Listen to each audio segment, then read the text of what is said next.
लक्ष्मण सा भाई हो, कौशल्या माई हो, स्वामी तुम जैसा मेरा रघुराई हो। स्वामी तुम जैसा मेरा रघुराई हो। नगरी हो अयोध्या सी, रघुकुल सा घराना हो, चरण हो राघव के जहाँ मेरा ठिकाना हो। चरण हो राघव के जहाँ मेरा ठिकाना हो। चरण हो राघव के जहाँ मेरा ठिकाना हो।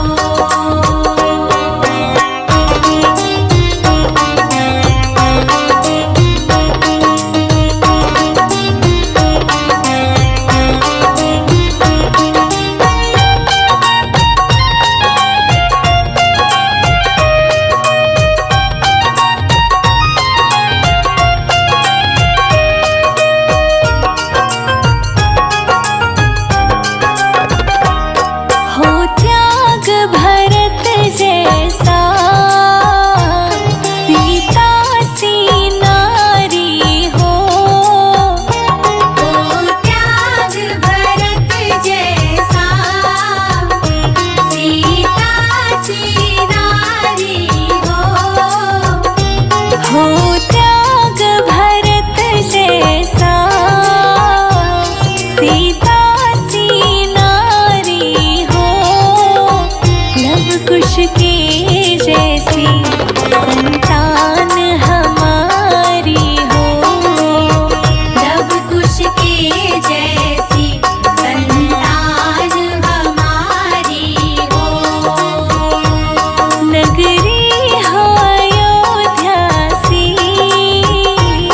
रघुकुल सा घराना हो, चरण हो राघव के जहाँ मेरा ठिकाना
चंदन चौकी बिछाऊं राम आसन लगाऊं चंदन चौक पुराऊं राम आसन बिछाऊं चंदन चौकी बिछाऊं राम आसन लगाऊं मैं तो राम जी को उस पे बिठाऊंगी आऊंगी जब राम मेरे घर आएंगे फूलों से अंगना सजाऊंगी जब राम मेरे घर आएंगे फूलों से अंगना सजाऊंगी जब राम मेरे घर आएंगे फूलों से अंगना सजाऊंगी जब राम मेरे घर आएंगे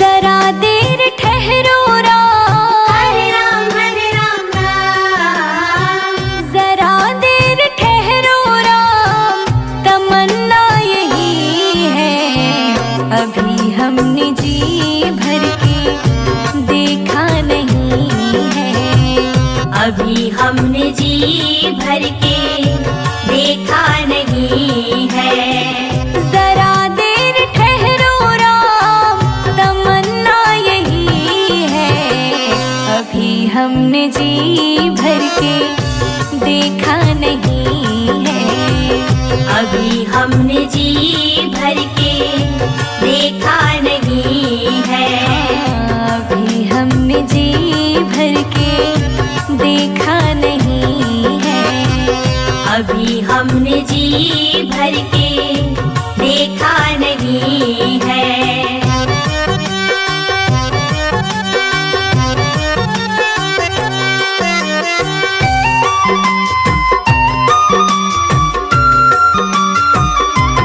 हाँ, कैसी घड़ी आज जीवन की आई कैसी घड़ी आज जीवन की आई अपने ही प्राणों की करते विदाई अपने ही प्राणों की करते विदाई अब ये अयोध्या अब ये अयोध्या हमारी नहीं है अभी हमने जी भर के देखा नहीं है अभी हमने जी भर के देखा नहीं है जरा देर ठहरो राम तमन्ना यही है अभी हमने जी भर के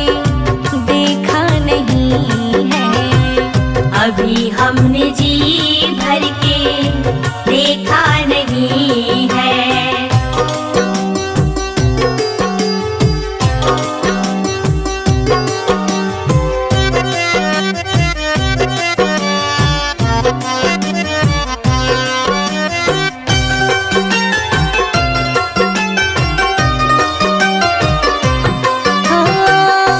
माता कौशल्या की आँखों के तारे माता कौशल्या की आँखों के तारे दशरथ जी के हो राज दुलारे दशरथ जी के हो राज दुलारे कभी ये अयोध्या कभी ये अयोध्या को भुलाना नहीं है अभी हमने जी भर के देखा नहीं है अभी हमने जी भर के देखा नहीं है जरा देर ठहरो राम तमन्ना यही है अभी हमने जी भर के देखा नहीं है अभी हमने जी भर के देखा नहीं है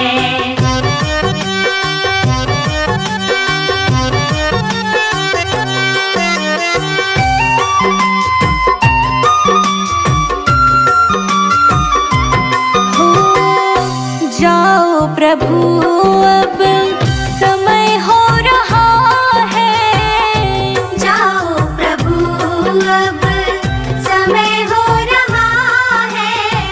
घरों का उजाला भी कम हो रहा है। घरों का उजाला भी कम हो रहा है।